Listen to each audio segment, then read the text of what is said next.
Hello everybody, Chris Profi, Musically Obsessed. And today what I'm going to do is I'm going to compare Pink Floyd's A Momentary Lapse of Reason to their album Division Bell. And at first I was going to do a song by song comparison and sort of like a head-to-head match.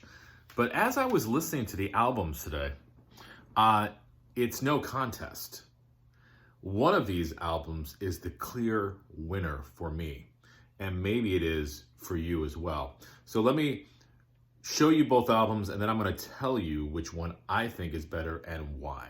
Okay, so in 1987, Pink Floyd came out with their 13th album, A Momentary Lapse of Reason.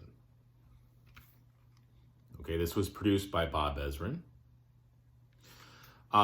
This was without Roger Waters. This was the first album without Roger Waters. So Pink Floyd, meaning Nick Mason, David Gilmour, and Richard Wright, had something to prove, like, hey, we can make an album without Roger Waters. And they made a pretty damn good album, okay? Love the artwork for this album. Typical Pink Floyd.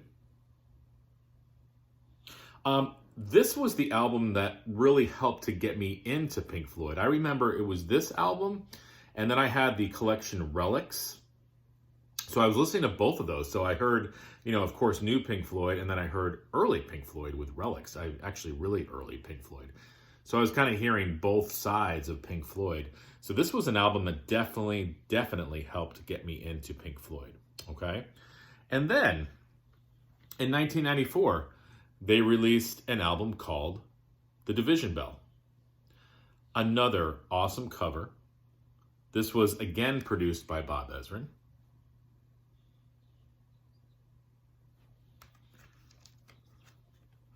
And many of the leftover tracks on this album were put into their latest album, The Endless River.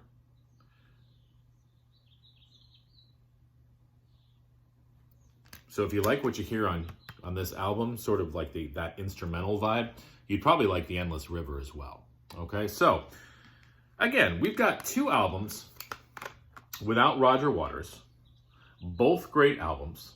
A Momentary Lapse of Reason, 1987, and The Division Bell, 1994. For me, the clear, obvious winner is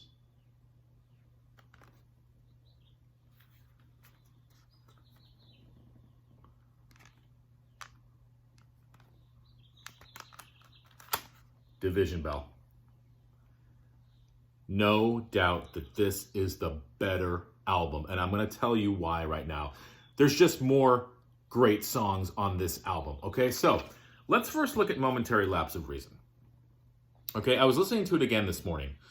You have Signs of Life, which is a short instrumental, sort of ethereal. You hear the sounds of a boat in the beginning. Pretty good. Learning to Fly, classic Pink Floyd. Love that song. Dogs of War, classic Pink Floyd. Love it. It's creepy. It's pulsating. There's a great jam breakdown midway in the song. It's awesome. One Slip, pretty good song. It's Pink Floyd pop. Track 5, On the Turning Away. Love it. Beautiful ballad. It sounds like traditional Pink Floyd. Track 6, Yet Another Movie. This is slow building. It's got keyboard effects in the beginning. Big time 80s vibe, but it's got a ripping solo in it. Track 7, Round and Round, short instrumental, about a minute long. Nothing special. Track 8, again, nothing special. A New Machine Part 1, it's about a minute 46. It's basically just keyboards and David Gilmour with some short snippets of vocals. Then track 9, you've got an instrumental called Terminal Frost, which is really good. It really highlights the full band. And then track 10, A New Machine Part 2. It's only about 38 seconds. Again, keyboards, vocals by Gilmour. And then the last track, Sorrow, over 8 minutes long. Great song. Starts with this heavy, heavy guitar melody. It's mid-tempo Floyd, but again, ripping solos by Gilmour. So I feel like this album starts off really strong, and then it sort of I don't know, loses steam midway towards the end, and it comes back strong with Sorrow at the end. But if I'm going to talk about the classics on this album, Learning to Fly, Dogs of War, On the Turning Away, Terminal Frost, and Sorrow. So for me, this has like 5 really, really, really, really good songs. Again, the other songs are not bad, but I've got 5 songs on this album that really do something for me, okay? Again, One Slip is all right, you know. Yet Another Movie is pretty good, but I don't really consider those really top-notch Pink Floyd songs. But there is some really good stuff on here. I mean, this was a great comeback album for Pink Floyd, okay? But then we get into The Division Bell, 1994, okay?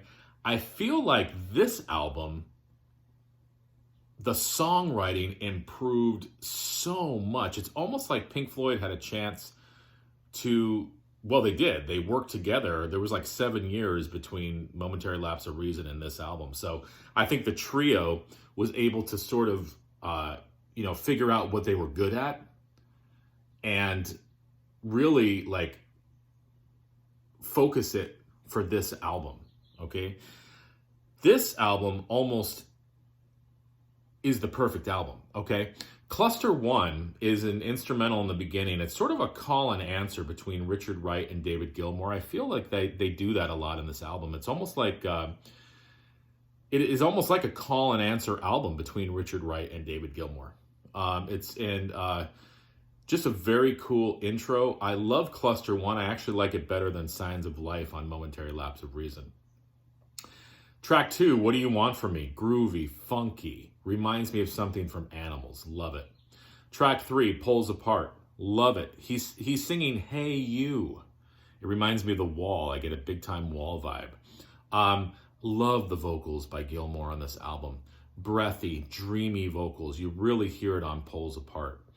Track 4, Marooned, an awesome instrumental. A little over 5 minutes. Again, you got a lot of call and answer between Gilmour and Richard Wright. Track 5, Great Day for Freedom. Love it. Beautiful solo by Gilmour.